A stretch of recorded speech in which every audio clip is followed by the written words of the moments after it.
Saya cerita sedikit tentang ibadatu hadil ummah. Nanti saya bacakan teksnya. Di antara kebaikan umat ini adalah jalan-jalan itu termasuk ibadah. Makanya sering ada ayat fasiru fil ardi. Jadi supaya sering jalan-jalan. Jadi ini sudah jalan-jalan masih nyari apa? Nafkah. Kadang-kadang ya dapat macam-macam. Yang soleh ya dapat ibadah, yang enggak soleh ya dapat macam-macam. Tapi saya cerita yang soleh lah, yang enggak soleh itu enggak boleh dibicarakan itu ya. Rahasia. Saya ini lama di Jogja, ya tahu lah kelakuannya orang-orang yang baik maupun yang setengah baik sampai. Ya semoga yang baik dilipat gandakan pahalanya, yang enggak baik diampuni. Tapi saya cerita sedikit. Di fikih kita, di kajian-kajian fikih kita memang ada istilah ini harus didengar karena ini ngaji dan sama status kita sama. Al-wasiyah ila ta'ah ya ta'ah, terus al-wasilah ilal maksiyah ya maksiyah. Jadi kalau kita jadi perangkat taat ya ibadah, kalau jadi perangkat maksiat juga maksiat. Sehingga di ilmu medis maupun di jasa online atau ojek atau apa, misalnya pertanyaannya kita pekerja paket profesional, boleh ndak ngantarkan paket narkoba? Ya jawabannya tentu ndak boleh, karena bukan masalah pekerjaannya, tapi yang diantar adalah sesuatu yang haram. Begitu juga boleh nggak ketika ada lelaki hidung belang tanya tempat mesum, kalau kamu nunjukkan berarti kan ikut berkontribusi. Ya kamu bisa meneruskan gimana hukumnya mengantar gitu misalnya. Nah, kiai juga sama sebetulnya. Kiai juga bisa dimanfaatkan orang yang macam-macam untuk kekuatan yang macam-macam. Jadi hukum ini sama, kamu tidak usah tersinggung misalnya. Kalau di fikih biasanya disebutkan menjual pedang pada begal juga enggak boleh karena digunakan yang tidak baik. Begitu juga misalnya apapun profesionalitas kita, misalnya paket, kita nganter ke paket yang apa? Paket ganja misalnya. Fikih ini harus kamu ketahui dulu sehingga hukum turunannya, ingat Allah misalnya, ini bisa kena. Kita tidak boleh ingat Allah dalam keadaan maksiat yang enggak diridani Allah. Karena mau tidak mau fikih ini hukum dasar. Sholat pun bisa kena semprit. Misalnya kita sholat karena tugas, bukan karena lillahi ta'ala. Makanya dulu itu ada guyonan Mas Wahyu itu. Ada imam dari masjid besar di negara sebelah. Tidak perlu saya sebutkan negaranya. Itu cerita, imamnya itu digaji 100 juta per bulan. Datang ke Surabaya gitu. Muadzinnya itu digaji 75 juta. Keren. Terus ngerti imam di Indonesia naik ontel, sudah watok naik ontel, nggak ada yang gaji, musolanya jelek, terus ada jepit, ada dia kerasan di musola karena sering dimaki-maki istrinya, sudah. Jadi itikafnya itu ya sambil menghindar, bukan makanya banyak masjid Indonesia itu banyak yang itikaf karena di rumah ada betah, sudah diomelin nggak ada AC-nya, sekarang masjid banyak AC-nya kan. Kamar mandinya juga gitu, di rumah sama di masjid bagus. Di masjid. Makanya pengurus masjid yang daerah-daerah sini sering cerita ke kita. Kudune ngising ning omah Gus Mlayune moro masjid karena itu cerita. Indonesia itu negara yang enggak bener katanya. Imam dan muadzin enggak digaji. Terus dia cerita-cerita kebaikan negaranya dan buruknya negara kita. Lama-lama kiai itu mangkel. Kiai Indonesia itu kan cerdas-cerdas, meskipun jarang yang kaya tapi cerdas-cerdas. Dia muji negara. Lama kalahnya itu dibeginiin sama Kiai Indonesia. Makanya kamu sholat terus ya, takut potong gaji. Artinya kalau dia jadi imam karena digaji, efeknya adalah dia kalau bolos itu takut nanti kan dipotong gaji. Lama-lama kalau sering bolos di PHK. Gitu. Artinya luar biasa Indonesia. Imam itu tidak ada yang gaji tapi semuanya sholat istiqomah.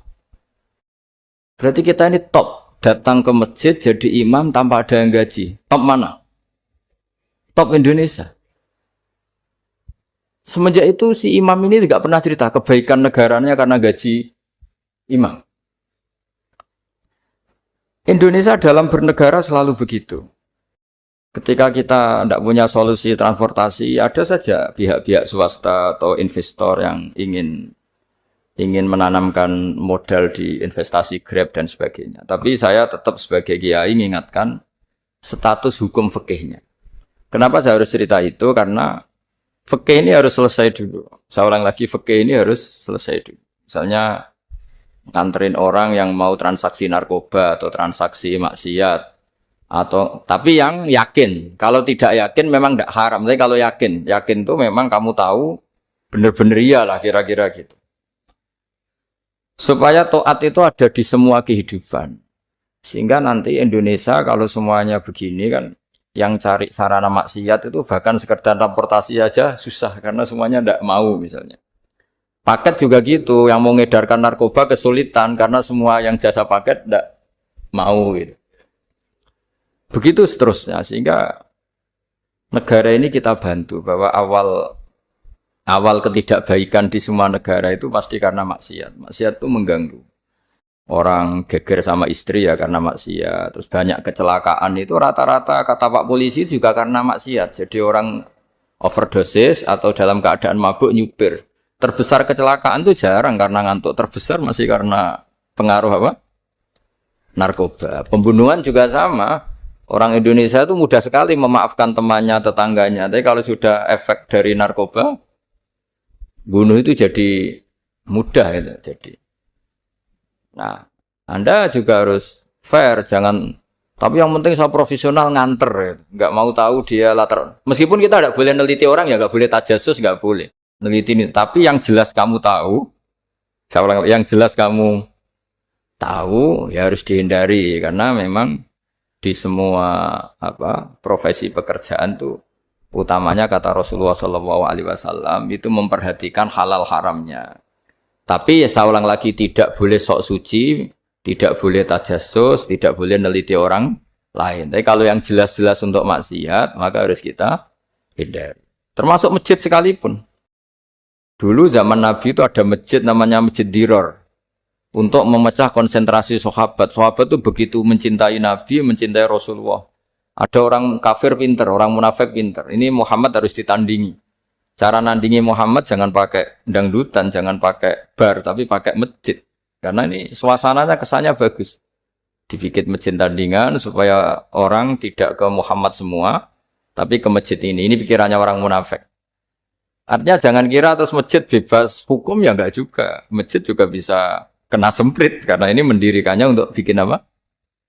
Tandingan, untuk bikin masjid diror, kalau istilahnya Quran masjid diror. Semua sarana kebaikan juga gitu. Yayasan yatim piatu juga kena hukum, pondok juga kena hukum, semuanya kena hukum. Ada orang ingin jadi kiai padahal tidak pernah ngaji, terus bikin pondok. Akhirnya dia dipanggil Pak Yai, anaknya dipanggil Gus, padahal najis saja tidak tahu. Itu kan kasihan umat, akhirnya ada penyelewengan. Jadi semuanya kena hukum. Jadi Anda jangan tersinggung ketika saya cerita fikih untuk para teman-teman yang di Grab, karena memang semuanya kena hukum, bukan ya? Mesra dengan istri juga kena hukum. Orang terlalu mesra dengan istrinya pasti ibunya terlantar, karena menuruti bojo ya nuruti ibu gitu. Kalau nuruti ibu istrinya yang terlantar. Yang loyal sama teman ya istrinya terlantar. Yang takut istri temannya terlantar. Jadi itu semuanya kena hukum. Tanpa terkecuali. Nah, saya cerita sedikit tentang sholat. Karena orang-orang Grab ini banyak yang sholat. Kemudian harus cepat-cepat. Dulu ketika sahabat punya imam yang lama sekali kalau sholat. Sehingga si sahabat yang satu, yang petani ini mufarokoh. Mufarokoh itu memisahkan diri kemudian imamnya diselip. Itu boleh memang dalam fikih. Kamu niat mufarokoh dulu. Mufarokoh itu niat bahwa kamu memutus hubungan dengan imam. Kemudian meneruskan sholat sendiri. Singkat cerita dua orang ini berdebat, Mu'ad sama Ar-Ra'i yang penggembala ini. Kamu munafik, sholat kok meninggalkan imam. Terus yang satu bilang kamu keterlaluan, sholatnya lama sekali. Singkat cerita dua orang ini lapor ke Rasulullah SAW. Uniknya Nabi itu membenarkan yang petani tadi. Kamu Mu'ad jadi masalah. Agama ini tidak boleh jadi problem. Kalau kamu ngimami orang jangan lama-lama. Di situ ada ibu-ibu yang ditunggui anaknya yang sedang menyusu, banyak petani yang nunggu macam-macam. Kayak pegawai POM ya ditunggu shift temannya, pegawai Indomaret juga gitu, apalagi Grab mungkin ditunggu penumpangnya macam-macam. Sehingga kebaikannya teman-teman yang kerja serabutan begini juga bergantung kebaikan imam tadi. Kalau sholat itu tidak boleh lama-lama. Apalagi wiridan, sholatnya aja nggak boleh lama-lama, apalagi wiridannya. Nah, kadang-kadang orang ngira kebaikan tuh nggak ada sempritnya, ada juga. Sholat tuh ya disemprit sama Nabi. Kalau terlalu lama juga disalahkan karena nanti agama ini menjadi apa? Problem, menjadi problematika. Nah, termasuk kebaikan kita ketika membolehkan ya atau mentoleransi atau mendukung pekerjaan mulai Grab dan lain-lain adalah agama ini rahmatan lil alamin. Dulu ada seorang sahabat tanya, ya Rasulullah, boleh enggak kita ngegeng di perapatan gitu?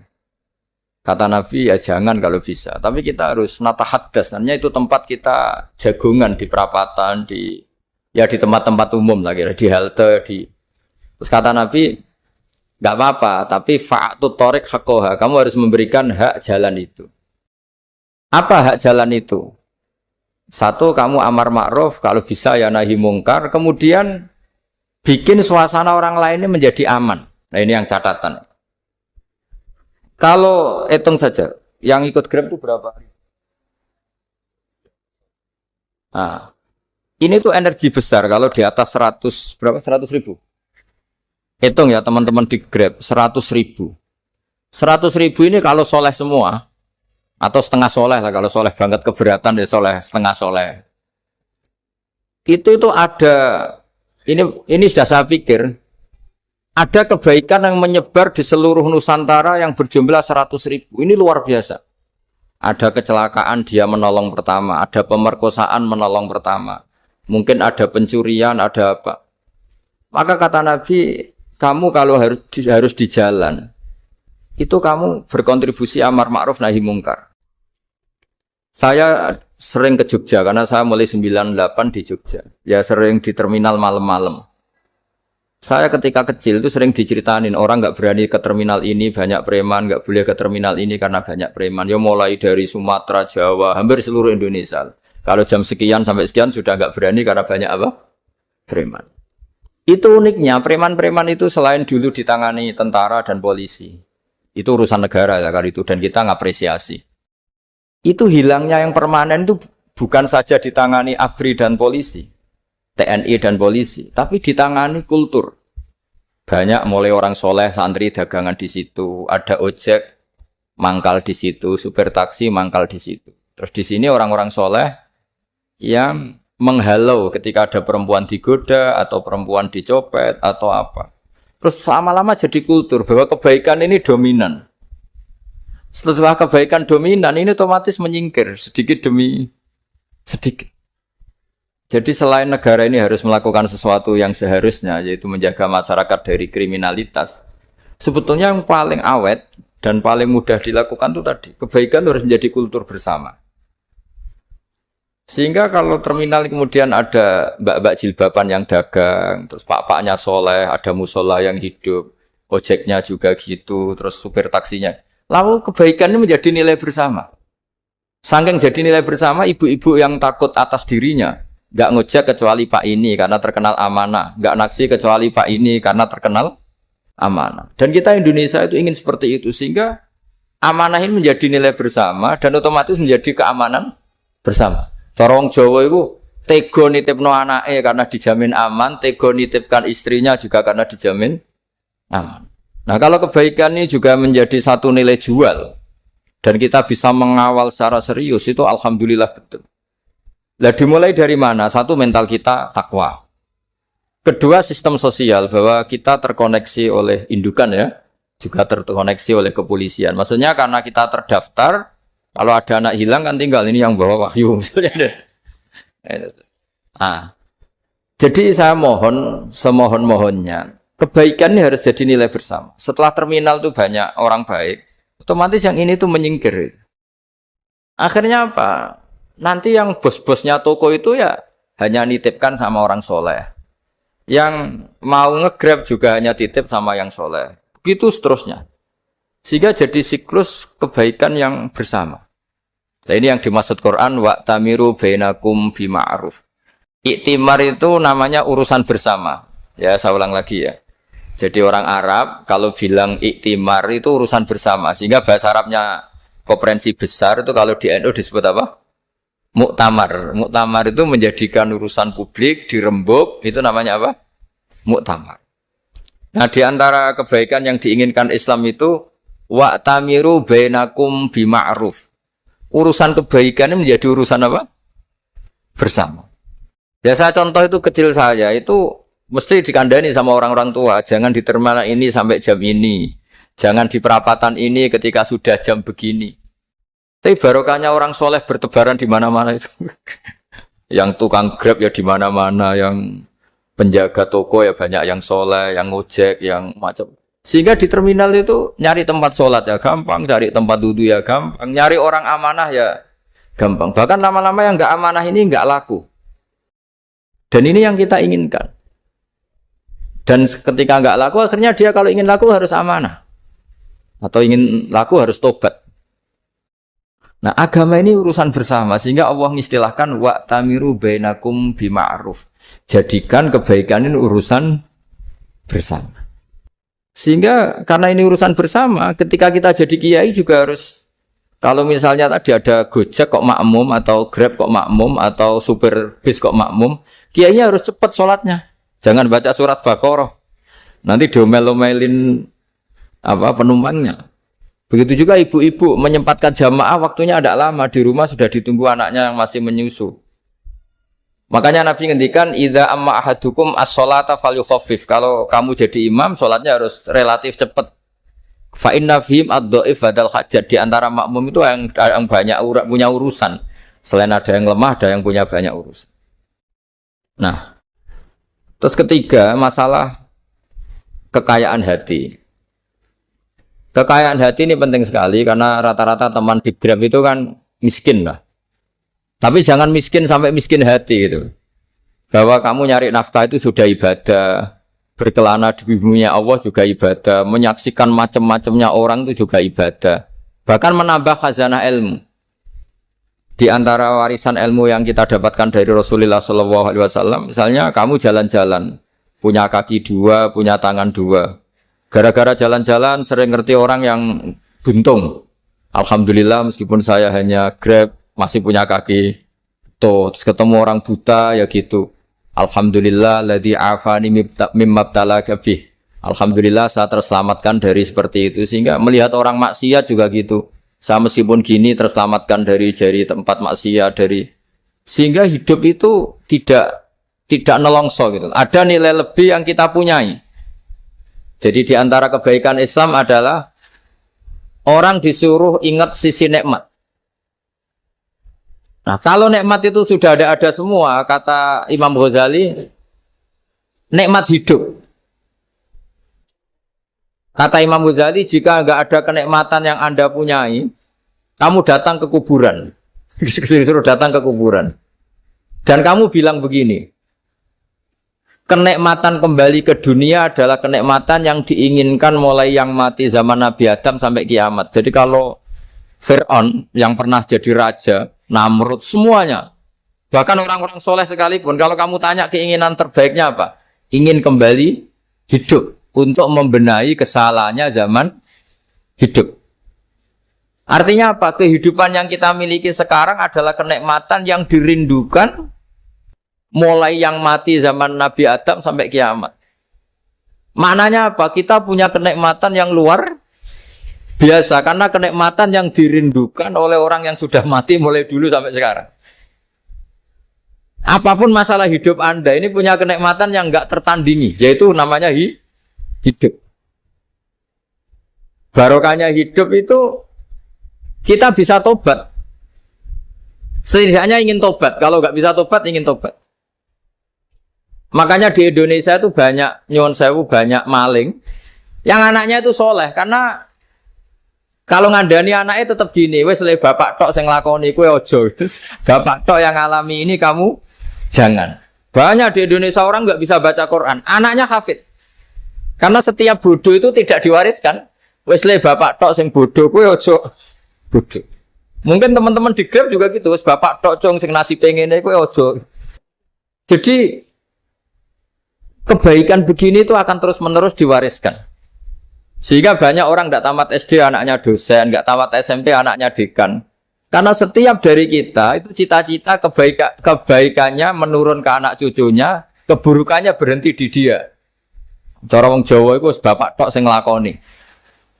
Nah, di sini saya jelaskan tentang kekayaan rohani. Jadi saya mohon ketika Anda jalan-jalan nganter penumpang itu harus sering muji Allah Subhanahu wa taala. Ya, saya bacakan ayatnya at-taibunal abidunal hamidun. Orang baik itu yang tobat, yang ahli ibadah. Di antara definisinya itu as-saihun, yang sering jalan-jalan. Siaka itu jalan-jalan. Jadi orang paling bejo sak dunia itu sampai harus jalan-jalan, ibadah, dapat uang. Tapi syaratnya ibadah. Sekali tidak ibadah, dapatnya masalah kan? Sering goncengkan orang cantik, terus ingat istrinya tidak cantik. Sering goncengkan orang yang sopan, yang santun, terus ingat, andekan ini istri saya di rumah rewel. Gitu. Jadi kalau kamu tidak taat itu adanya penyesalan. Di lampu merah ada orang naik Ferrari, naik Alphard, sementara kamu di rumah hanya mobil butut, kadang malah tidak punya mobil. Jadi kekayaan rohani itu dimulai dari mana? Dimulai dari taat. Cara berpikir itu taat, bukan maksiat. Sekali Anda cara berpikir maksiat, maka adanya hanya penyesalan. Semakin pengalaman di luar, semakin penyesalan. Karena di luar sana banyak orang yang dapat nikmat yang lebih dari Anda. Tapi sekali Anda taat, kamu akan mensyukuri apa yang Anda miliki dan tidak pernah ingin sama yang dimiliki orang lain. Sehingga orang-orang yang sering pergi itu sama Allah dipuji. Jadi tidak ada nabi kecuali di antara ibadahnya itu jalan-jalan. Fasiru fil ardi. Sehingga semua nabi itu mesti pernah melakukan perjalanan internasional. Rasulullah Muhammad SAW pernah jalan-jalan sampai ke Syam. Padahal beliau orang Mekah. Nabi Ibrahim yang orang Syam pernah perjalanan sampai ke Mekah. Karena di antara kearifan itu ya dimulai dari apa? Jalan-jalan tadi. Kamu ngerti orang yang macam-macam. Makanya di antara kebaikan umatku, kata Nabi itu siyaha fil ard. Sering berkelana. Tapi tentu untuk mengambil pelajaran. At-taibunal abidunal hamidun as-saihun. Nah, agama mensupport itu. Sehingga kata Nabi, jika ada orang kok sholat qobliyah, ba'diyah, semuanya di masjid. Sama Nabi ditegur. La taj'alu buyutakum kuburan. Rumah kamu jangan jadikan kuburan, harus dapat jatah apa? Sholat. Kata ulama, kalau ada orang sering sholat di satu titik, itu ditegur. Kamu harus ganti titik yang lain, supaya saksi bahwa kamu di bumi sholat itu banyak. Jadi kita ya punya nilai positif juga tentang apa? Karena kita sering siyaha, kalau bahasa Arabnya itu sering keluyuran, saksi kita kebaikan juga banyak. Tapi pesan saya paling pokok tadi ya, jadikan komunitas kebaikan itu punya nilai jual. Syukur-syukur fid dunya hasanah wa fil akhirati hasanah. Ya kita bersyukurlah di Indonesia itu. Saya masih ingat kecil saya itu, ya sekitar saya umur 15-14 tahun. Setiap mau pergi itu pesannya orang-orang yang sering pergi itu, jangan masuk terminal jam ini, di perapatan ini. Karena yang namanya preman itu dulu dominan. Sekarang sampai jam 2 ada orang pakai jilbab, kadang ya orang pakai peci, yang nggak pakai peci pun ke musola terus. Yes, pokoknya kebaikan itu jadi komunitas dan jadi nilai jual. Bahkan tadi, misalnya ibu-ibu yang pergi malam itu kan mesti ada orang-orang yang jadi langganannya karena terkenal apa? Amanah. Yang dititipi anak juga milih orang yang terkenal apa? Amanah. Nah, nilai amanah ini harus kita jaga terus. Supaya kamu ya bisa bekerja, orang lain juga nyaman karena amanah tadi. Allah juga senang karena amanah itu perintahnya Allah Subhanahu wa ta'ala. Dan Indonesia harus menuju ke sana. Pemimpin juga harus gitu. Pemimpin bawaannya amanah, bawaannya apa? Yang memilih dia juga senang karena nggak malu lah. Tapi kalau kita milih, ternyata kita pilih tahu-tahu ditangkap KPK, kan ya malu gitu. Dulu kita kampanye mati-matian, ternyata dia ditangkap KPK. Tapi kalau dia amanah kan ya senang. Sama kalau tukang Grab ketangkep satu karena penodaan atau karena pengkhianatan, yang malu juga semua. Karena kadang-kadang nanti digeneralisir seakan-akan semuanya seperti itu. Tapi dengan reputasi panjang, nggak pernah terjadi apa-apa dalam Grab kan otomatis lainnya juga terangkat. Nah, ini yang dimaksud wa'tamiru bainakum bima'ruf. Jadikan kebaikan itu urusan bersama. Makanya andaikan negara itu sudah mengoptimalkan polisi, TNI untuk meringkus preman, oke itu baik. Tapi ya lebih awet lagi kalau itu ditopang apa? Masyarakat. Karena yang nggak amanah terkucilkan, terus akhirnya Grabnya nggak laku, akhirnya dia dipecat, akhirnya kan yang maksiat hilang, yang kriminal hilang, yang ada hanya Grab-Grab yang baik. Begitu juga di dunia apapun. Itu yang dimaksud wa'tamiru bainakum bima'ruf. Jadikan kebaikan ini urusan apa? Bersama. Nah karena kita baik, otomatis jadi teladan yang baik bagi anak kita, istri kita, tetangga kita. Dan karena kita baik, maka terhormat. Sehingga orang melihat Grab itu simpatik, respect, karena reputasinya baik. Nah karena orang respect, tidak dicibir. Barokahnya tidak dicibir, tidak mangkel. Barokahnya tidak mangkel, tidak saling ejek, bahkan tidak saling bunuh. Coba kalau kita jelek, dicibir orang, kita dalam keadaan mabuk, tidak terkontrol, bunuh. Jadi efek dari maksiat itu begitu buruknya. Sehingga penelitian itu mengatakan kebanyakan kecelakaan ya pemicu utamanya rata-rata ya nyupir dalam keadaan mabuk. Beberapa nyuwun sewu kasus-kasus kriminal rata-rata ya dipicu oleh hal-hal seperti itu. Makanya meskipun di luar saya tolong hindari narkoba, hindari hal-hal yang maksiat supaya pekerjaan Anda ini barokah. Kemudian yang terakhir saya beri ijazah tentang Al-Fatihah ya, karena ini surat yang populer. Kalau saya ijazahi Quran 30 juz pasti sampean nggak hafal. Atau ijazah surat Baqarah, kalau mau Baqarah mau. Ijazahi surat Baqarah mau 2 juz setengah. Mau Mas Asep? Ya Fatihah aja yang gampang ya. Nah, ya kulhu Fatihah ini paket ringan ini. Tapi pahalanya apa? Besar. Ini beda ya, artinya selama ini mungkin Anda baca tapi monoton ya. Tapi ini saya bacakan teks aslinya tentang istilahnya itu mazaya. Mazaya itu kelebihannya Fatihah. Saya baca Arabnya dulu, nanti ini terakhir ya, ijazah. Tadi kan saran-saran umum tentang sosial. Ya, pokoknya jadikan kebaikan itu punya nilai sosial yang baik lah. Jadi nanti orang yang nggak amanah nggak laku. Ya, calon bupati, gubernur, presiden yang nggak amanah juga nggak laku. Begitu juga kiai yang tidak amanah juga nggak laku. Suami yang nggak amanah juga nggak laku. Istri yang nggak amanah juga. Sehingga kebaikan ini jadi nilai sosial yang dalam tanda kutip sudah keniscayaan ya. Yang diinginkan Allah itu seperti itu. Bukan kebaikan yang dipaksakan karena kekuatan negara. Maksudnya kalau bisa kebaikan itu tidak usah dipaksakan. Memang sudah satu kebutuhan. Tak cerita-cerita di negara maju itu. Bahkan apapun jatuh itu nggak ada yang ngambil apa. Itu. Makanya gambarannya Mekah Medina kan gitu kan. Barang jatuh nggak ada yang berani apa ngambil. Itu saking sudah jadi sistem. Nah, sehingga banyak negara di Eropa itu yang sampai nggak punya tentara, nggak punya polisi karena kebaikan sudah. Nah kita kan masih capek, polisinya aja capek, apalagi masyarakatnya karena ya kebaikan itu belum jadi nilai apa bersama. Nah kita selain ditopang negara, ada polisi, ada tentara itu kita usahakan kebaikan itu jadi nilai apa bersama. Tadi wa'tamiru bainakum bima'ruf. Dan kita punya reputasi yang bagus dalam bab ini. Saya masih ingat kecil saya itu yang jilbaban hanya keluarga kiai. Sekarang rata-rata masyarakat itu jilbaban. Dulu yang sekolah SMP, SMA itu jilbaban kadang dulu malah dilarang ya harus sama seperti itu seragamnya. Sekarang sudah boleh dan nyaman. Lama-lama yang dapat simpatik ya yang pakai pakaian model tertutup seperti itu. Lama-lama gampangane cara wong golek mantu ya golek yang seperti itu daripada yang blodor. Lama-lama jadi nilai bersama.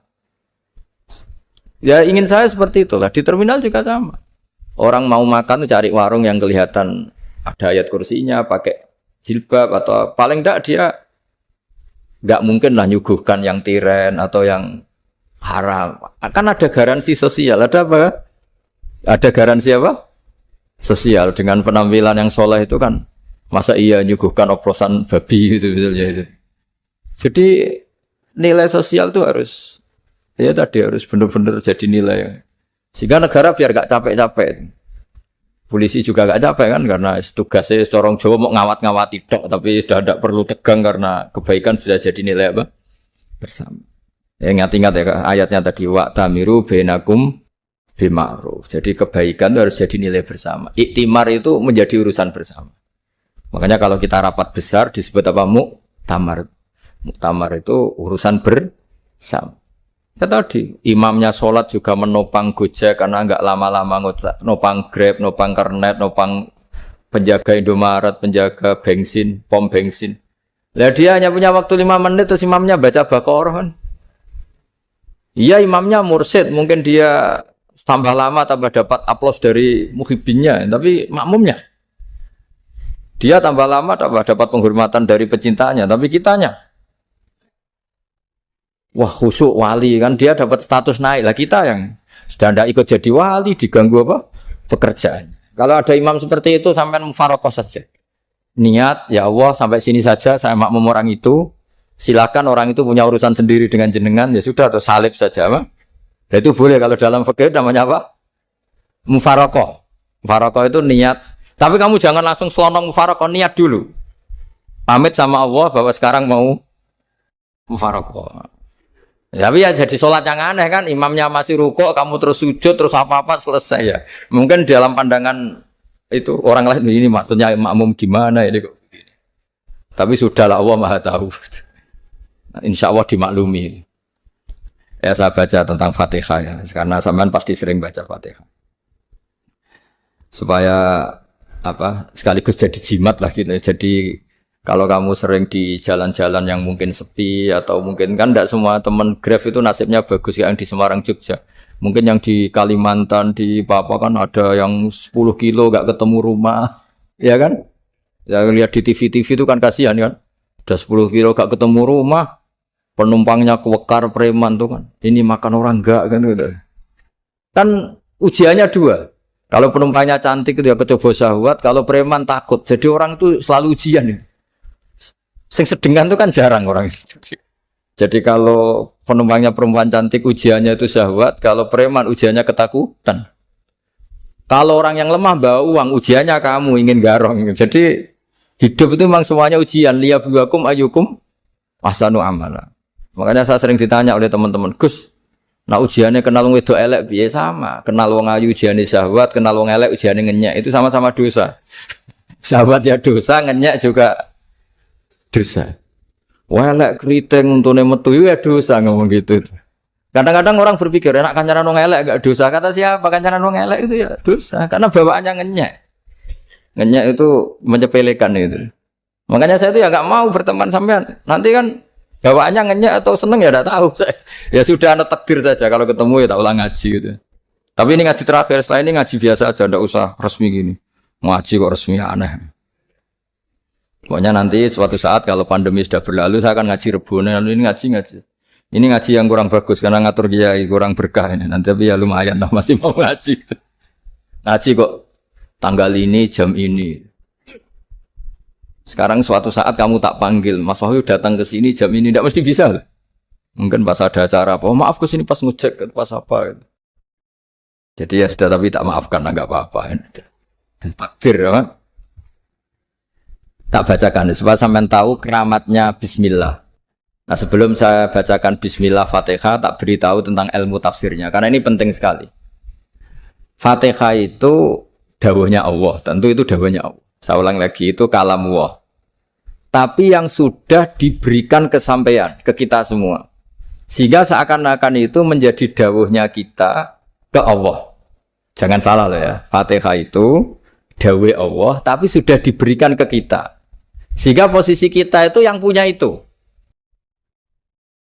Nah kenapa ini perlu dijelaskan? Karena nanti ada kalimat iyyaka na'budu wa iyyaka nasta'in. Kalau itu masih kalam Allah, berarti Allah ngomong ke kamu, ngendikan ke kamu, kepadamu aku menyembah. Masa Allah menyembah kamu?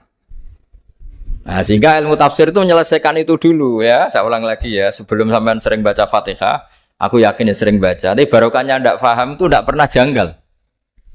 Enggak paham itu ya penting supaya ndak iskal, ndak janggal. Sebetulnya di kalimat itu ada yang janggal. Kalau Fatihah itu kalimatnya Allah atau kalam Allah, bagaimana dengan kata-kata iya kana budu? Masa Allah ngendikan ke kita, kepadamu kami menyembah. Masa Allah menyembah kita? Maka penyelesaiannya secara ilmu tafsir gimana? Semua ulama mengatakan, bukan satu dua, semuanya mengatakan di Fatihah itu semuanya diberi kawalan kalimat.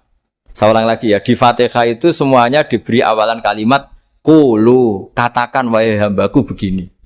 Ya, katakan wahai hambaku begini. Nah, begini ini pelajaran dari Allah yang sudah diberikan ke kita.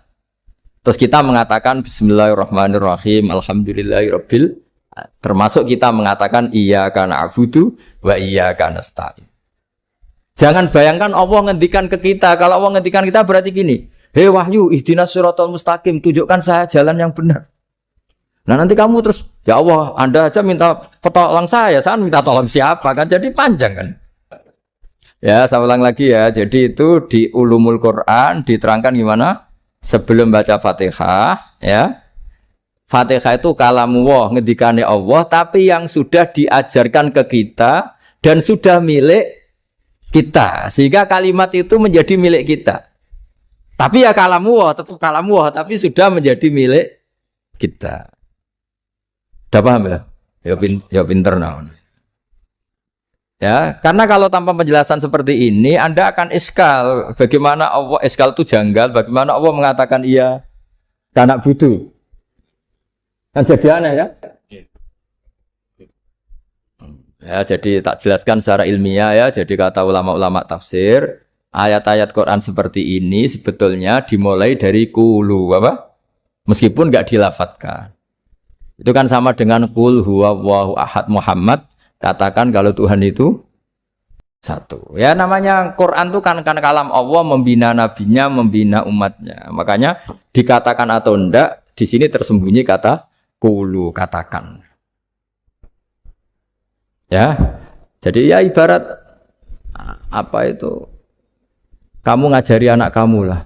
Le, panggil jenengan bapak kula.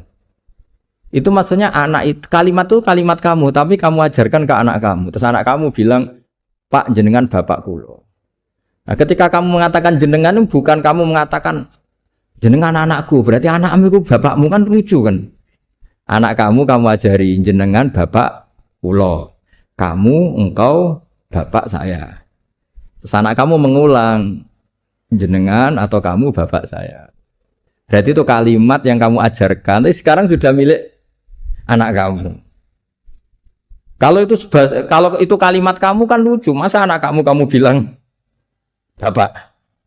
Nah itu seperti itu. Jadi ulama memberi solusi atau jawaban iyyaka na'budu wa iya, itu sebelumnya ada kata-kata qulu, katakan wahai hambaku, hubungan kamu dengan saya adalah katakan iyyaka na'budu wa iyyaka nasta'in. Terus hubungan kamu dengan saya katakan juga dalam doamu ihdinas siratal mustaqim. Jelas ya, jadi itu kalam Allah yang sudah milik kita karena diajarkan Allah untuk kita.